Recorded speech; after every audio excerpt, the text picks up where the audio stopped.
আমরা একটা ছোটবেলা থেকে একটা কবিতা শুনে আসছি যে মায়ের শিক্ষা আগে হলে শিশু থেকে মায়ের, কিন্তু মায়ের শিক্ষা যদি পরিপূর্ণ না হয় তাহলে শিশু তো শিখবে না। আর পড়াশোনাটা এখনকার জেনারেশনে খুব মনে গেছে। হ্যাঁ, ওনাকে বিবাহ অবশ্যই সবার জীবনে আসে, সেটা একটা সঠিক বয়স থাকে। এবং আমাদের তার জন্য সরকারি গাইডলাইন রয়েছে যে 18 বছরের নিচে বিবাহ সংগঠিপূর্ণ।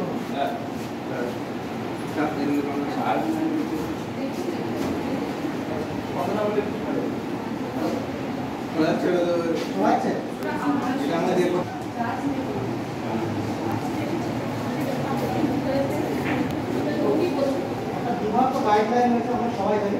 কত বছর? 18 বছর নিচে বিবাহ প্রথমে সম্ভব। তার অনেক কারণ রয়েছে। কারণ বায়োলজিক্যালি দেখতে গেলে বা আমরা যদি মানসিক দিক থেকে দেখতে গেলে বা সামাজিক দিক থেকে দেখতে গেলে, তাহলে একটা মানুষ তারা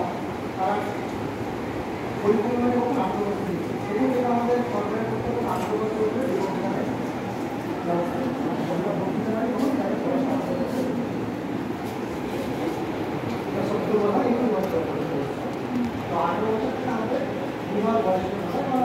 মেয়েরা বায়োলজিক্যালি মানসিকভাবে পরিপূর্ণ হবে।